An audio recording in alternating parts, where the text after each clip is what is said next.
Así como una hoja en el viento, estas son ideas transmitidas a la memoria.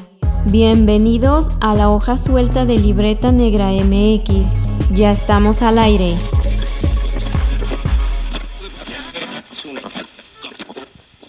Si ustedes estaban buscando contenidos de arqueología, cultura y historia, llegaron al lugar exacto. Aquí en la hoja suelta siempre debrayamos sobre esos temas y pues de lo que se nos ocurra.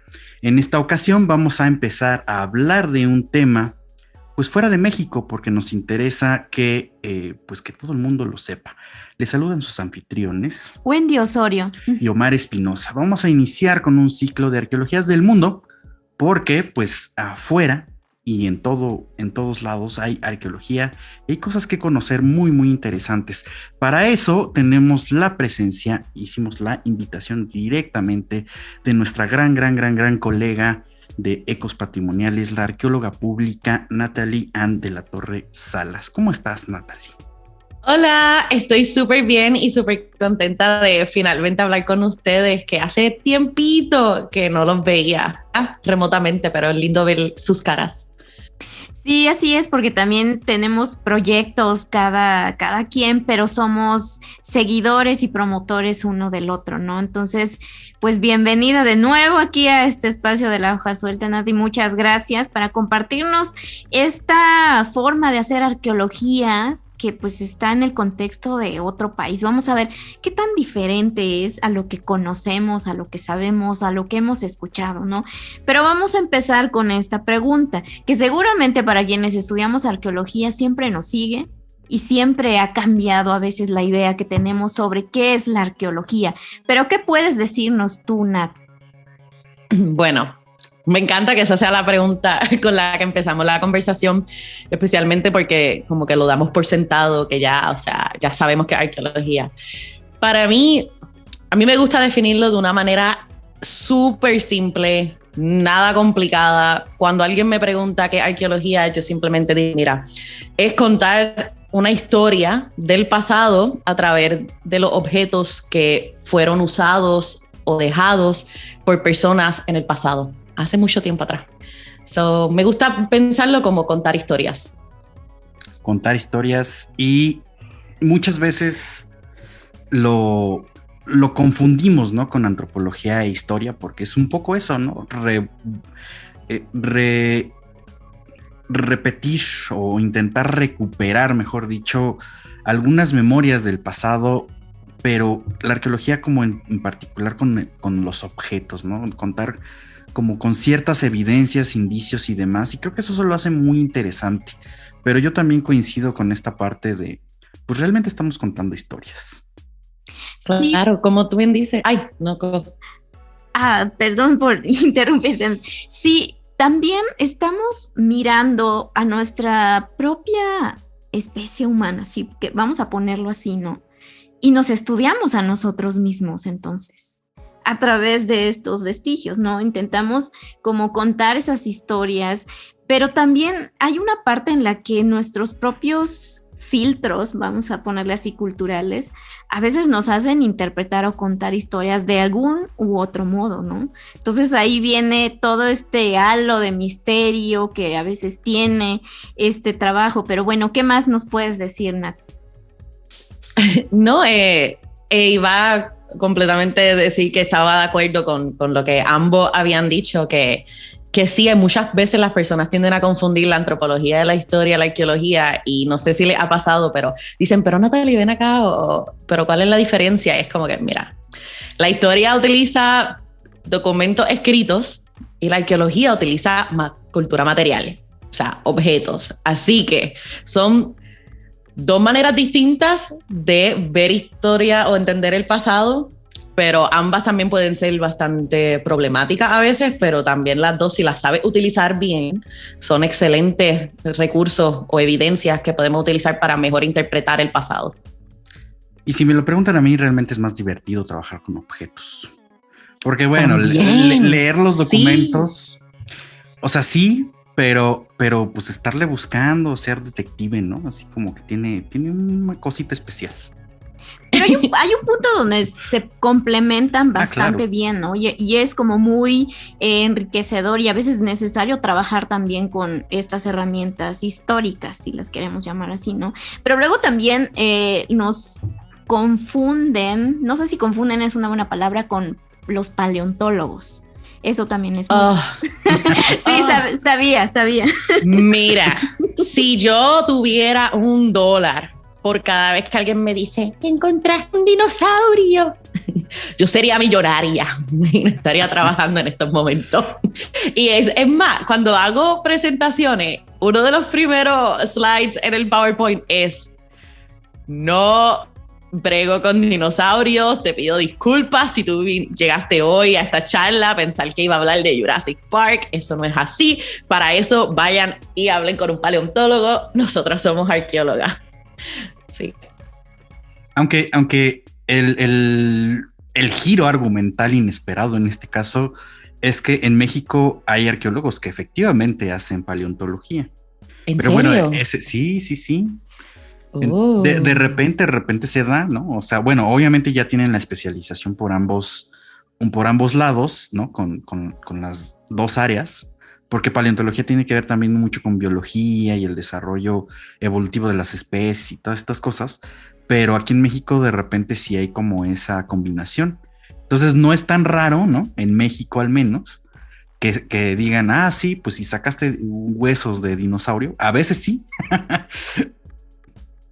pero pasa, ¿no? Y hablando un poco de ahora que estás diciendo, ¿no? Que cuando vas a hacer una presentación y ya pones en tu texto, ¿no? Así como de yo no saqué ese dinosaurio. Hay una cosa que se llama arqueología pública, ¿no? Pues que es como una ramita de la arqueología. Cuéntanos un poco sobre esa arqueología pública, porque tú te especializaste en eso y es un tipo de arqueología bien particular y creo que los proyectos que llevamos de repente pues se basan y salen mucho de ahí. Sí, o sea, nosotros ahora mismo estamos haciendo arqueología pública y aunque a veces se debate mucho en cómo definirla, para mí arqueología pública es tratar de entender e investigar cómo las personas hoy día interactúan con el pasado, con la arqueología, sea la arqueología expuesta de una manera clásica como una excavación o desde los medios como las películas, la internet, cosas así. Yo cuando también hice mi trabajo de graduado en arqueología pública, hice más bien con respuestas comunitarias a ciertos desastres, así que es ese componente entre el público y la arqueología, y puede ser muchísimas cosas, así que eso es lo que a mí me emociona mucho de arqueología pública, es que lo puede hacer de tantas maneras distintas que las posibilidades son muchísimas y todavía no las hemos explorado todas. Sí, porque aquí en el contexto de México, bueno, hablamos mucho porque obviamente hemos trabajado en ese nada más, pero como que sí hay este interés, tal vez es algo relativamente reciente, ¿no? Por también generar estos vínculos con las comunidades donde se desarrollan los proyectos de investigación. Y yo creo que es algo muy valioso, muy útil, sobre todo porque también todo había girado nada más dentro de una institución, ¿no? Entonces como que se había enajenado a gran parte de la población. Entonces yo creo que a través de esta metodología de trabajo se puede, no sé si rescatar, Nat, es la palabra, como este interés, este vínculo también con las personas que no son arqueólogos, pero finalmente hacemos arqueología también para ellos, o deberíamos. Pero ahí das al clavo, porque si nos ponemos a pensar en la historia de la arqueología como disciplina en nuestros respectivos países, nos damos cuenta de que la arqueología siempre tendió a empezarse desde o sea, yo soy el experto, la experta, y yo te digo a ti lo que voy a hacer, y yo voy a encontrar, y toda esta información que yo tengo, yo no la voy a compartir contigo, no es para ti, es para mí, mi vínculo académico, o sea, para estudiar el otro. Entonces yo creo que ese ha sido el mayor problema, es que no, por muchos años la arqueología no ha sido relevante para las personas hoy día. Entonces parte de eso es poder, como tú dices, reconectar o reconstruir esas relaciones que desgraciadamente, especialmente cuando estamos hablando con comunidades indígenas, tienen un pasado muy no ético, muy difícil. Entonces, como arqueólogos ya hay que preguntarnos, ok, o sea, no hacemos arqueología para nosotros, hacemos arqueología para todos nosotros. Entonces hay que involucrar al público. ¿Cómo involucramos al público? El público no es un imaginario, o sea, tú cierras los ojos e imaginas público, ¿qué se te viene a la mente? No, el público viene, o sea, de todas las edades, de todas partes, y hay maneras muy distintas para entablar una conversación con otras personas. Yo no le puedo explicar qué arqueología a un niño de 5 años versus a mi abuela, ¿me entiendes? Entonces, ¿cómo lo hacemos? ¿Cómo buscamos maneras creativas, divertidas, para hacer que este conocimiento que nosotros nos dedicamos a encontrar sea relevante para ahora y obviamente para el futuro? Irónicamente, la arqueología, vamos a ponerle entre comillas académica, podría no ser tan relevante, no así la arqueología en general, ¿no? Porque ahorita que hablas de arqueología pública, pues no sé, los cómics, películas, o sea, sí hay como mucho de dónde agarrarse, ¿no? O sea, como que se ha generado una línea completamente diferente de lo que entendemos por arqueología. ¿Tú qué piensas? De cómo, o sea, déjame ver si entendí tu pregunta, o sea, en cómo lo vemos en la arqueología académica versus la arqueología que vemos en la televisión o algo así. Ajá. Bueno, sí, la arqueología que vemos en la televisión es más como que, ay, no sé, como que vamos a irnos a una aventura, a encontrar un tesoro perdido. Mucha gente, bueno, recientemente salió una película basada en un juego bien famoso, Uncharted. Mm-hmm. Ajá, y todo el mundo, él es arqueólogo. Es como, no, él no es arqueólogo. Él es como un cazatesoro, algo así, ¿no? Y yo no soy gamer, no sé mucho al respecto, pero sí, por esa misma razón es que tenemos que como que batallar entre esa percepción que ya la gente tiene, que es como que es esa manera para uno como que hook, como que, ¿te gusta Indiana Jones? Ven acá entonces, con eso te voy a atraer, a seducir, pero jaja, eso no es, te voy a decir lo que es en verdad. Es como cómo lo manejan, ¿no? Sí, esas estrategias están buenas y yo la he visto mucho últimamente en redes sociales, como la historia detrás de Indiana Jones o el verdadero Indiana Jones. Es una cosa muy interesante, pero antes de que nos abramos más en el tema, en realidad nosotros queríamos platicar contigo, Natalie, porque tienes mucha experiencia pues en 2 arqueologías del mundo particulares. Primero, bueno, pues de tu natal Puerto Rico y en Estados Unidos. Entonces, cuéntanos un poco para adentrarnos en esta arqueología puertorriqueña. Pues, ¿qué hay por allá? ¿Cómo es trabajar arqueología en Puerto Rico? Bueno, es una pregunta interesante porque en lo personal, el trabajo de arqueología que he hecho ha sido como siendo yo estudiante de bachillerato. Entonces ha sido más desde un aspecto académico, como asistente de investigación o participando de clases de campo de la Universidad de Puerto Rico. Ahora, históricamente, la práctica de la arqueología en Puerto Rico, pues, siempre ha estado bien íntimamente ligada a los contextos políticos de la isla, o sea, Puerto Rico, Orin, que en verdad ha sido colonizado desde la invasión transatlántica a principios del siglo XVI, primero bajo el poder de España y luego de los Estados Unidos, ¿no? Y todavía estamos bajo el poder de los Estados Unidos.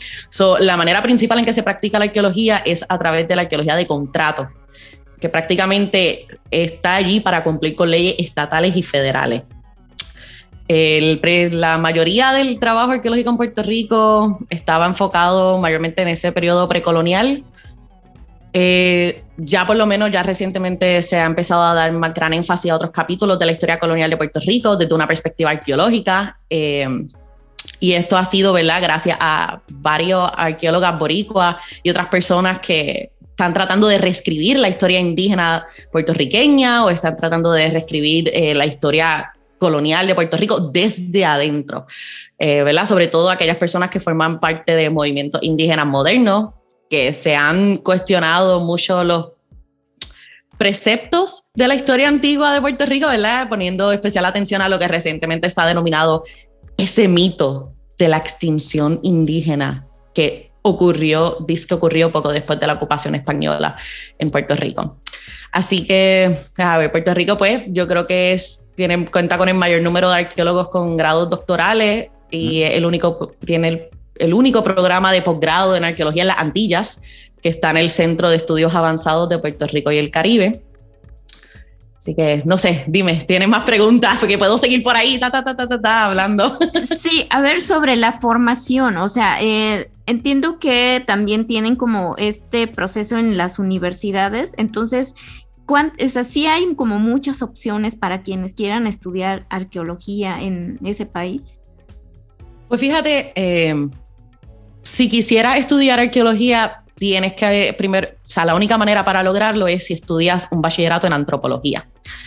Tanto Puerto Rico como Estados Unidos ven cómo ocurre, es que la antropología es lo principal, ¿verdad? El estudio de las culturas humanas, y la antropología se divide en esos varios aspectos en que tú puedes estudiar al ser humano. Si quieres estudiar las culturas vivas, estudia antropología sociocultural.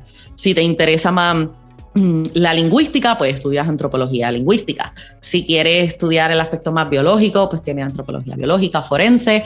Y si quieres estudiar el pasado del ser humano, estudias arqueología. Así que todas son subdisciplinas de la antropología. Por lo tanto, no existe, tanto en Puerto Rico como en los Estados Unidos, no existe un bachillerato o una especialización en arqueología. Tienes que ser antropóloga primero.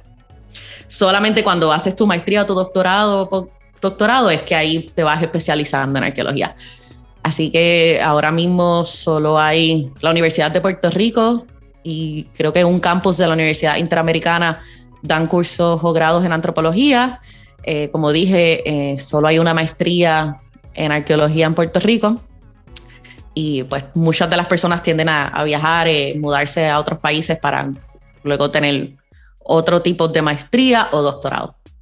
Y ahora tú desde Ecos Patrimoniales, ¿no? El podcast en el que eres anfitriona junto con Mitzi Quinto Cortés, has conocido como también muchas aristas de la arqueología y de la restauración y de los desastres naturales, ¿no? De esta prevención que se tiene con el patrimonio o las herencias culturales. ¿Tú crees que esta formación académica, donde primero estudias antropología y después te especializas en arqueología, pues es un buen camino para que desarrolles otro tipo de herramientas metodológicas? ¿O cómo ves comparativamente con tu experiencia y con la gente que has platicado? Muy buena pregunta. En lo personal, me gusta tener ese background sólido en antropología. Personalmente, yo me enamoré de la antropología. Me encantó muchísimo y yo creo que ese aspecto de poder entender, estudiar culturas vivas, ¿verdad? Poder complementarlo con arqueología me ayudó muchísimo y en cierto punto como que choqué con ¿cómo puedo mantener ese ente etnográfico en mi trabajo como arqueóloga cuando como arqueóloga se me espera a que solo me enfoque en sociedades pasadas, ¿no? Y ese era como que el debate interno hace muchos años atrás, y entonces por eso fue que encontré que arqueología pública era perfecto para mí en ese aspecto de que puedo utilizar, como tú bien dices, esa metodología y ese conocimiento antropológico, pero a la misma vez complementarlo con el estudio de patrimonio.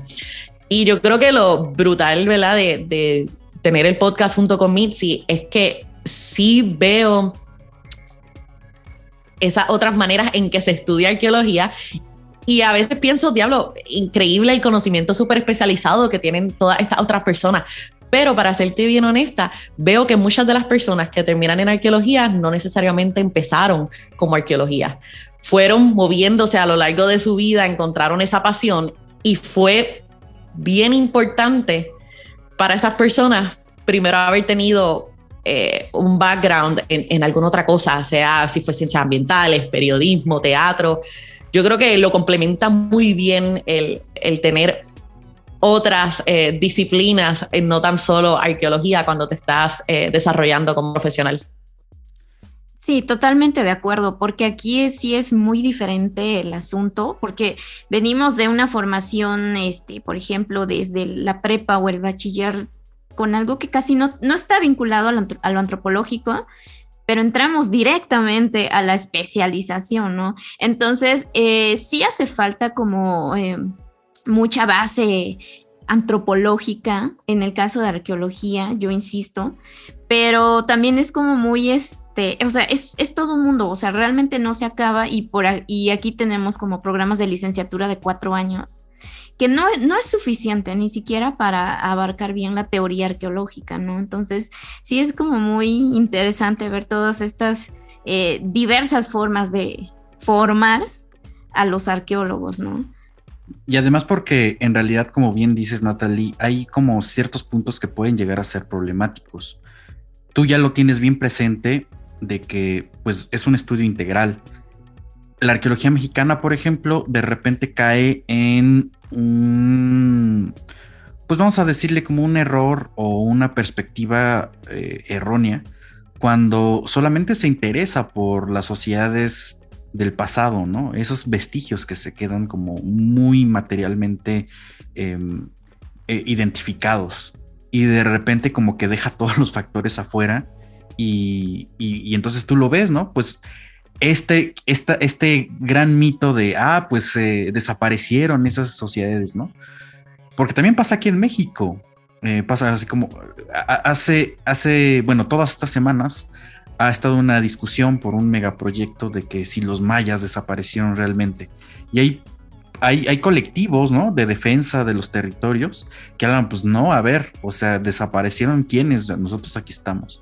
Entonces es muy fuerte eso, porque te indica pues no solamente problemas históricos, sino pues realmente problemas actuales, ¿no? Y no sabemos ahí cómo está la situación en Puerto Rico, pero nos gustaría que nos platicaras pues cómo es un poquito, ¿no? Así como una pizca de la historia cultural puertorriqueña y estos enfoques que se analizan con arqueología.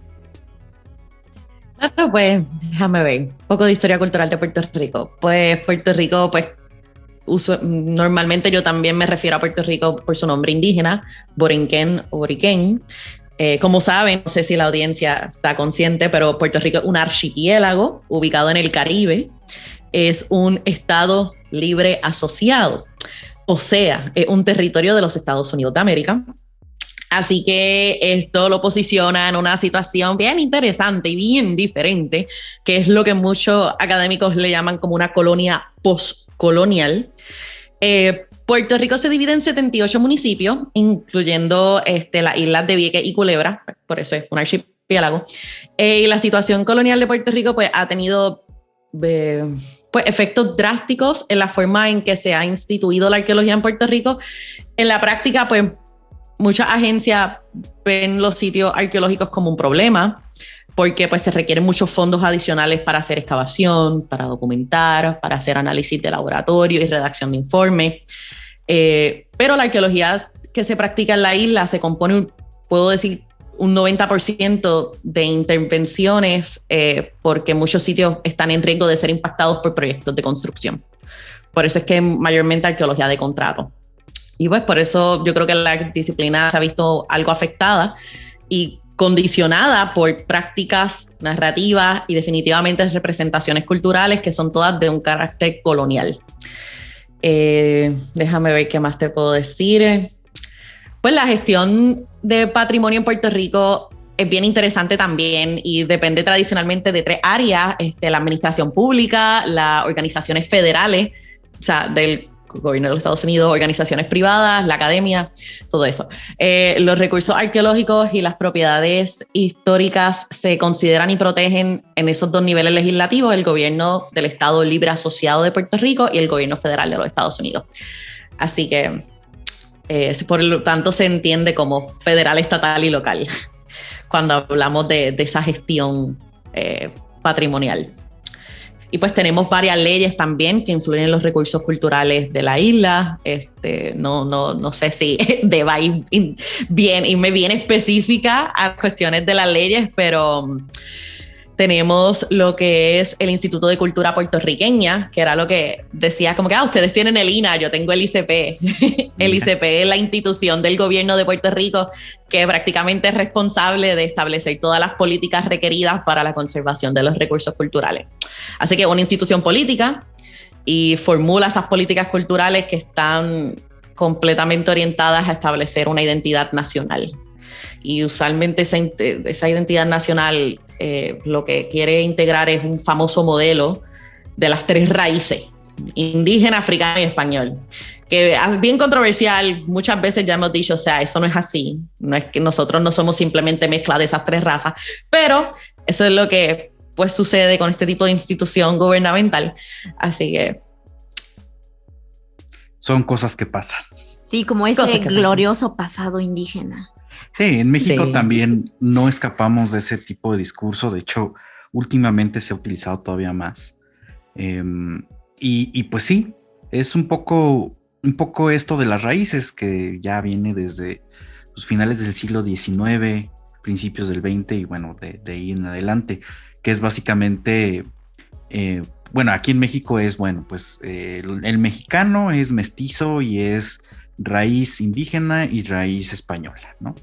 Pero pues en realidad tampoco fue así, porque hay muchas más variantes de migraciones anteriores, posteriores, y son cosas que luego no se habla. Sí, es como que todos son españoles, pero no, todo el mundo simplemente se le puso el logo de español cuando en verdad venían de tantas otras partes. Y sorry, Wendy, ¿qué vas a decir? No, sí, pero todo lo que implica esto, ¿no? La invisibilización de algunas minorías y por lo tanto seguir propagando estas conductas e ideas racistas, xenofóbicas. Entonces el problema va mucho más allá del discurso que nos venden, ¿no? Y que a veces creemos, a veces no, pero todo se maneja desde un marco enteramente político. O sea, la arqueología aquí ha sido pública desde siempre, bueno, desde que se institucionalizó, y es política. Sí, o sea, estamos viendo que en realidad hay como varios paralelos en lo que tú nos estás contando, Natalie, con lo que se vive aquí en México. Efectivamente, tu Instituto de Cultura, ¿no? Es el Instituto Nacional de Antropología e Historia de este lado, y pues ambos también dictan las políticas pues culturales, arqueológicas, de patrimonio, y pues es quien nos contrata para trabajar en arqueología. Y pues un poco, casi todo el trabajo, el 90%, pues es un poco la búsqueda de lo arqueológico, ¿no? O sea, hay que investigar los vestigios arqueológicos en el área maya, en el área mixteca, zapoteca, buscar a los olmecas, buscar a mexica azteca y cosas por el estilo. De repente hay quien se interesa y se sale un poco de eso. Entonces ya hay como más arqueología histórica. En un episodio anterior de La Hoja Suelta estuvimos hablando de patrimonio industrial. Entonces ya como que se está abriendo eso, pero un poco desde el gobierno, ¿no? La política es eso. O sea, hay que priorizar lo prehispánico y pues de esos se salen muchas de estas narrativas de la combinación de las raíces. Pero no sé, ¿qué más nos puedes contar de Puerto Rico? Déjame, ¿qué más te puedo contar? Pues otra agencia cultural que tenemos, además del ICP, es tenemos 2 más, el Consejo para la Conservación y el Estudio de Sitios y Recursos Arqueológicos Subacuáticos. Fue creado por la ley número 10 del 87 y bien interesante porque te vas a dar cuenta que las primeras leyes para proteger tanto patrimonio subacuático como terrestre en Puerto Rico ocurrieron a finales de los 80, bastante reciente también. ¿Verdad? Ellos son los que tienen esa responsabilidad de proteger y mantener esos recursos arqueológicos subacuáticos.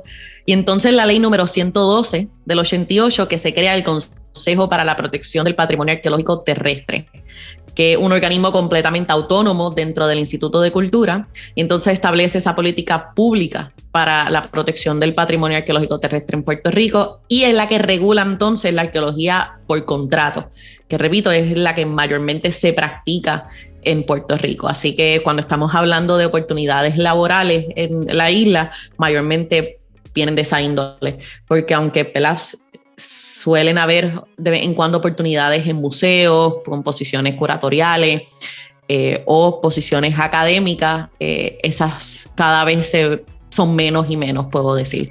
Y antes de grabar me dio curiosidad y me puse a buscar en internet, oye, ¿qué oportunidades de trabajo hay en Puerto Rico, ¿verdad? Ahora mismo, ¿verdad? Para alguna persona que haya estudiado arqueología. Y triste el caso, que no apareció prácticamente nada. El research llegó como en cero casi todo. Así que, ¿verdad? Puede ser el contexto post-pandémico. Vamos a ver qué pasa. ¿Verdad? Así que muchas veces los trabajos como asistente que yo tuve fueron porque alguna persona tenía fondos para hacer investigaciones ya más académicas en universidades en los Estados Unidos. Entonces era como que, pues Natalie, ya que tú estás allá en Puerto Rico, pues tú busca los archivos o ayúdanos cuando estés allá, entonces te pagamos. Pero no es que la mayor parte, ¿verdad?, de esas oportunidades se dan constante, igualmente que no constantemente se están buscando arqueólogos en Puerto Rico. Y como ven esa situación colonial, muchas veces las compañías de contrato que trabajan en la isla son compañías de los Estados Unidos. Así que sí, bien interesante, lo sé. Sí, y de este lado lo que tenemos también similar es esta situación de contrato, ¿no? De ser un trabajo temporal y pues sujeto, ¿no? A ciertos recursos que muchas veces son limitados. Pero tú en este momento, bueno, nos contabas tras bambalinas que estás en un proyecto allá en Estados Unidos, ¿no? En un trabajo. Pero cuéntanos entonces, ¿cómo es hacer arqueología en ese país, Natalie? Si tiene muchas diferencias con Puerto Rico que ahora nos acabas de contar. Bueno, para dar un poquito de un trasfondo de qué es la que hay con Estados Unidos, la arqueología en los Estados Unidos pues tiene sus raíces en la década de los 1700, cuando, ¿verdad?, toda esta gente europea empezaron a encontrar los montículos de tierra y eso pues les llamó la atención. Por ahí, por ejemplo, la primera excavación sistematizada de los Estados Unidos fue organizada por Thomas Jefferson, que fue padre fundador, ¿no? Tipo, sí, todo el mundo sabe como, oh, wow, Thomas Jefferson, en serio. Ajá, y fue como que él tenía su propia plantación en Virginia y por ahí para abajo se fue a hacer arqueología. Pero en los últimos años la arqueología en Estados Unidos, ¿verdad?, por ley se realiza y se financia con fondos públicos. Así que, pues, tanto en Puerto Rico como en Estados Unidos se reciben las mismas críticas cuando estamos hablando de arqueología. Esas críticas surgen a nivel estatal, donde los gobernadores o legislaturas estatales tratan de eliminar fondos o programas arqueológicos o instituciones relacionadas.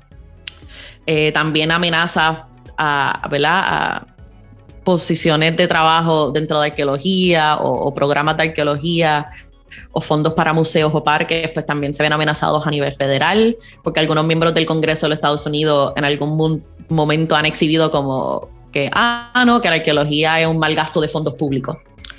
Entonces, pues como tú bien dijiste, Wendy, la arqueología es política. El que te diga que no sabe de lo que está hablando. Así que... Y además siempre estarse peleando por conseguir fondos para trabajar. Eso creo que es aquí en China y en todos lados. Exacto. Siempre la arqueología medio debajo del agua, se la vive buscando dinero para sobrevivir. Y por ahí nos comentaron en alguna ocasión que la arqueología es cara.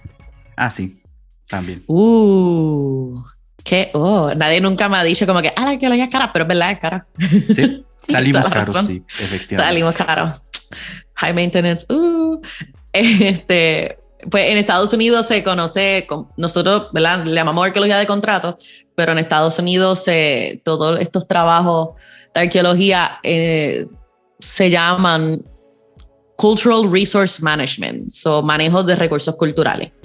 Siempre todos los estudiantes de antropología me preguntan, ¿qué debo hacer? Luego de graduarme, pues todo el mundo les dice lo mismo. Aquí en Estados Unidos, 1 a 2 años de experiencia en CRM. Por eso esa es la palabra constante aquí. CRM, que para nosotros vendría siendo arqueología de contrato. Pero el CRM aquí en los Estados Unidos, pues lo que significa es que tú vas a ser una persona que eres técnico de campo, o sea, estás full en campo todo el tiempo, o de vez en cuando te mueven como técnico de laboratorio, y con esa experiencia, ya 1 o 2 años de experiencia, eso te abre las puertas a incluso a tener mayor chance de obtener trabajos de manejo de colecciones arqueológicas en ciertos museos y cosas así. Así que la práctica de gestionar bienes patrimoniales y otros recursos, pues, ocurre en los Estados Unidos de esa manera mayormente. Está bastante interesante porque vemos algunas cosas sí que son muy, muy similares. Yo, francamente, sí pensaba que había un poco la inclusión de los fondos privados, o sea, financiamientos privados, que por lo que entiendo existen y ya lo mencionaste, pero creo que el panorama es más amplio de recursos públicos. Por ejemplo, aquí en México, pues esta situación de la arqueología por contrato, que tiene que ver con que hay una construcción que va a afectar una zona arqueológica, se categoriza así un poquito diferente, que es la arqueología de rescate y salvamento, que por cierto ya tenemos un tilichero de eso, vayan a revisar. Pero sigue siendo administrado directamente desde el gobierno. Entonces, pues es como una cosa mixta rara que luego no entendemos correctamente, pero existe, ¿no? Y por otro lado, pues también un poco la situación de los discursos. Y insisto que es muy similar pensar en esto de las raíces, pensar en esto de que se busca como el origen más antiguo, el origen más original y cosas por el estilo. Cuando pues en realidad hay como mucho, bueno, en todos los temas como que hay mucho. Entonces me gustaría preguntarte, Natalie, pues al final del día, ¿no? ¿Qué es lo que más se estudia? ¿Qué es el tipo de análisis que se realiza y qué tipo de vestigios, herencias culturales es con las que más se trabaja tanto en Puerto Rico como en Estados Unidos? Pero antes de que respondas, vamos a un breve mensaje de nuestros patrocinadores.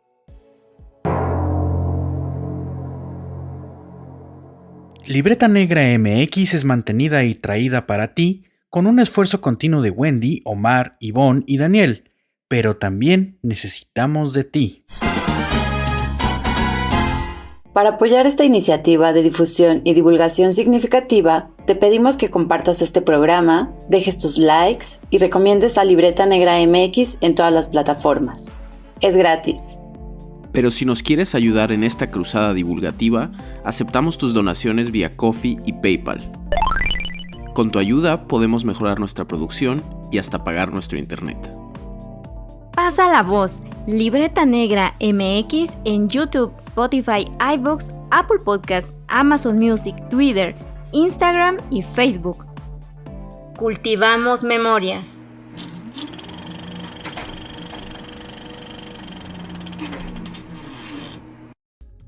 Pues sí, esa es una pregunta bien interesante porque, o sea, el que ustedes me hayan invitado a hacer este episodio como que me obligó a sentarme y reflexionar como que, wow, a veces damos tan por sentado esa relación Puerto Rico-Estados Unidos que ya es como tan normal que ni me la cuestioné, como que diablo, para otra persona eso tiene que ser como que bien curioso y bien diferente. Pero sí, o sea, yo diría que mi tiempo en Estados Unidos, o sea, y hace 1 año y medio fue que yo me mudé a Florida y mi trabajo fue dentro de lo que les mencioné, CRM, pero dentro de CRM, que se me olvidó mencionarlo, también está esto que se llama monitoreo arqueológico, que yo no estaba excavando. Mi rol no involucraba excavar, involucraba entrenar a trabajadores de construcción a qué hacer si se topan con recursos arqueológicos mientras están trabajando, y si llegasen ellos a ver algo, pues entonces ahí es que yo, ¿verdad?, veo qué es lo que está pasando y tomo la decisión, ok, vamos a paralizar el trabajo o no, y entonces llamaría, ¿verdad?, si el trabajo era, ¿verdad?, con el gobierno federal, entonces tenía que llamar al arqueólogo del gobierno federal para que esa persona con su equipo entonces fuera e hiciera lo que quisieran hacer. Yo no podía ni siquiera tocar el artefacto. Vale. Eso sí es muy diferente aquí en México. Sí, y para mí en Puerto Rico también, yo como que no estaba muy consciente cuando, ¿verdad?, solicitar el trabajo fue como que, oh, ¿qué es esto? Ok, cool.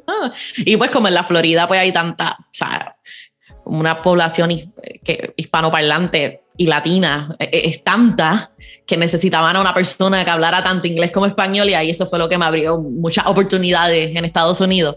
Así que por eso fue que me fui de Puerto Rico, desgraciadamente, a vivir acá.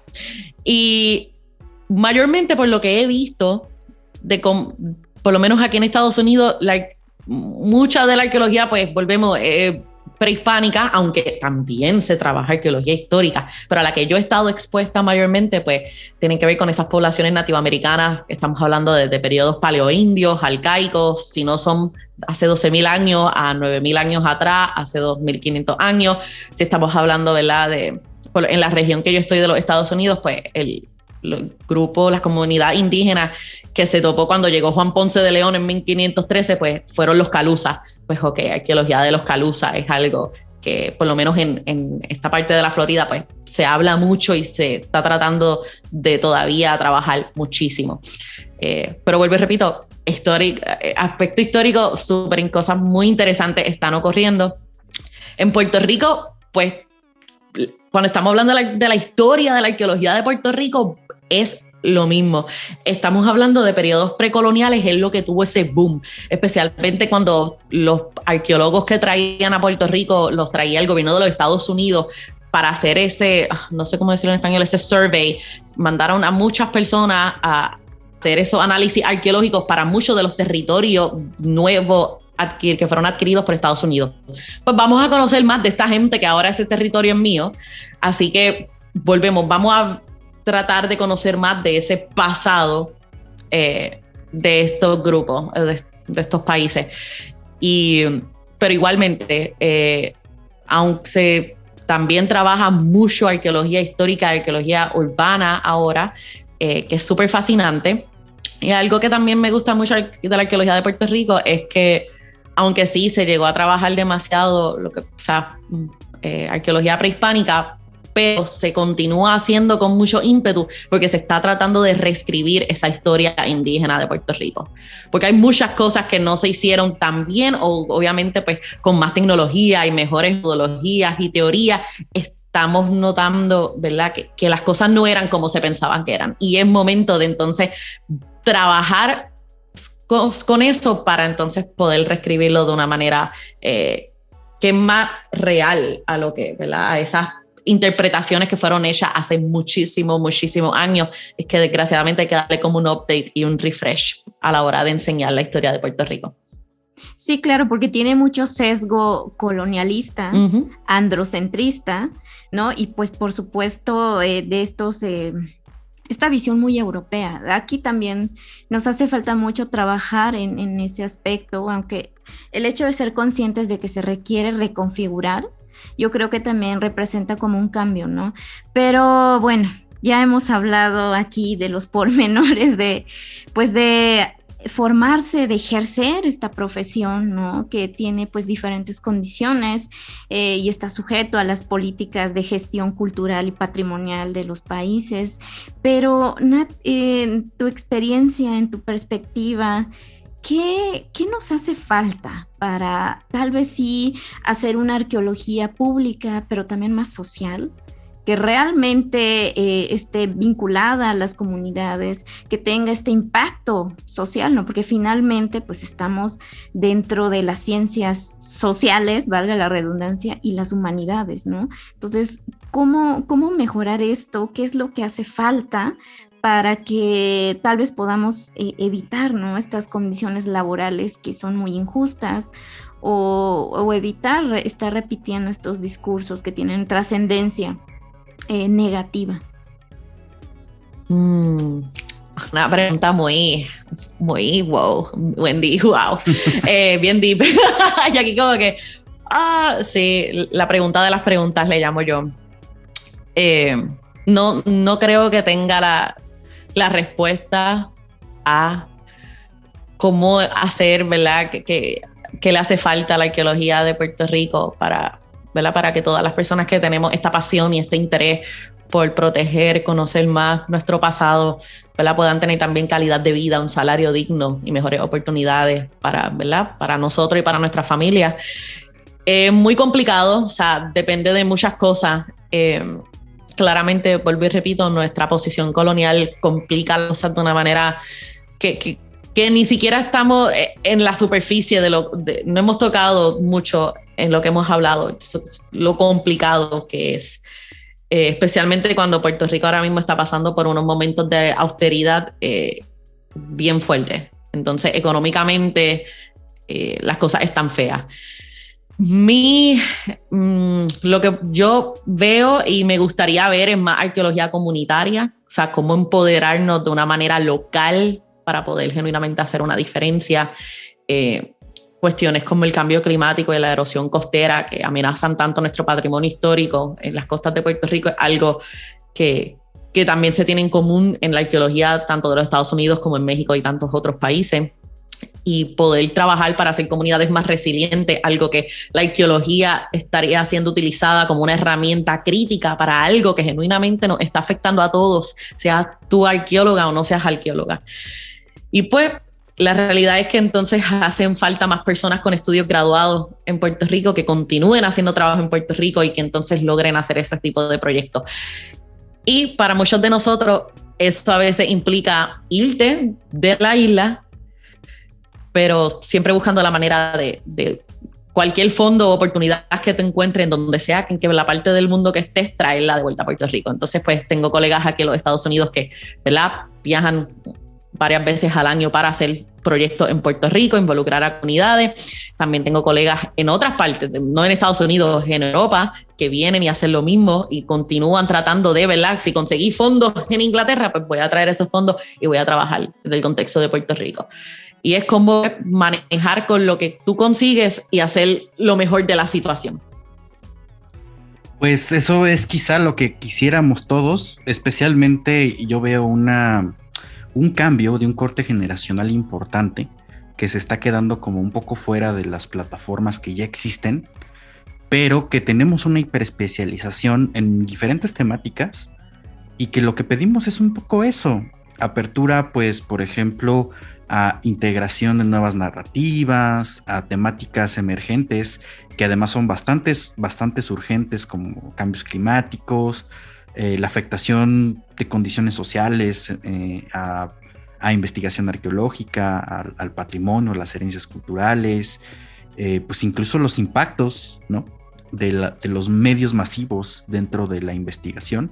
Es un tema que personalmente me llama mucho la atención, pero pues podríamos hacer una lista a partir de este programa con lo de Puerto Rico y Estados Unidos, y creo y tengo la convicción de que vamos a empatar con toda la gente que vamos a hablar para este ciclo, que vamos a poner los mismos puntos en un momento u otro, van a ser como las mismas necesidades y las mismas problemáticas en diferentes países.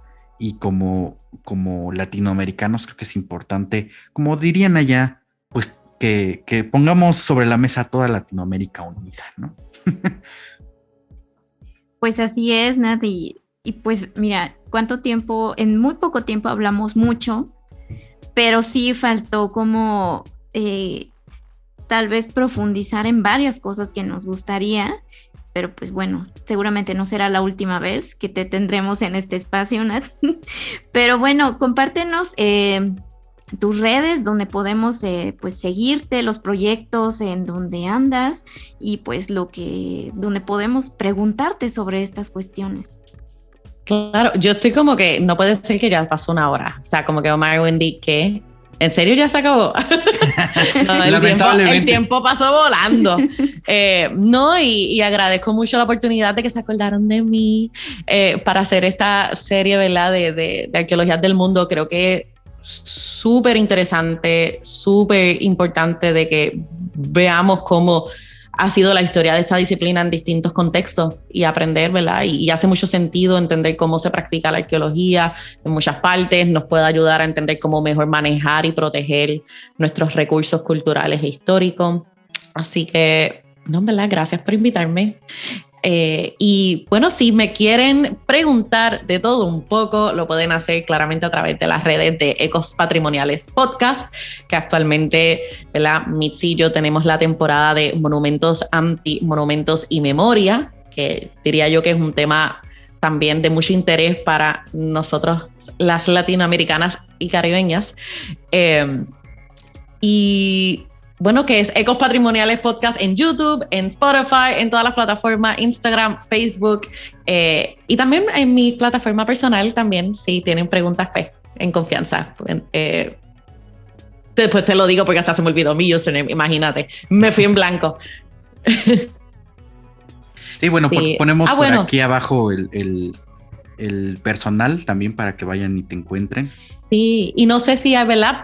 Si hay miembros de su audiencia que están en los Estados Unidos, pues yo estoy tratando de, ¿verdad?, de buscar la manera de conectar con comunidades latinoamericanas e hispanas aquí en la Florida, así que yo ahora tengo la gran oportunidad de trabajar literalmente para una agencia estatal que se dedica a hacer arqueología pública, así que estoy buscando educar y hacer actividades y programas para todas las edades, ¿verdad?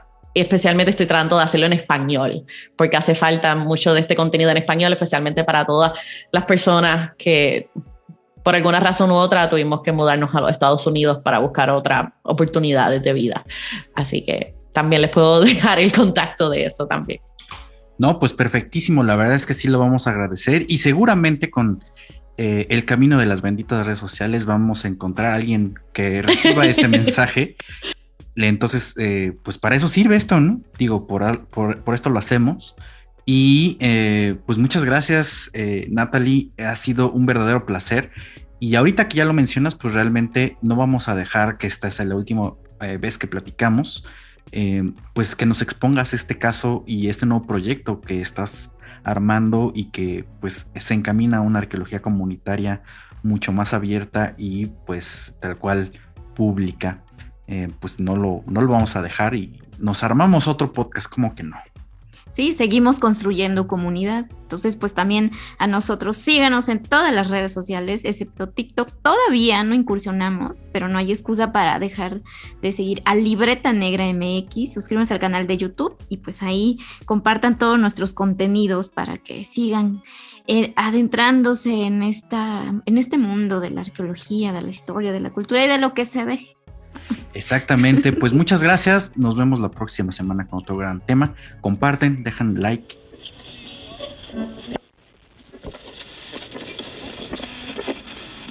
Gracias por acompañarnos, nos escuchamos la próxima transmisión. Y en caso de que no nos veamos, buenos días, buenas tardes y buenas noches.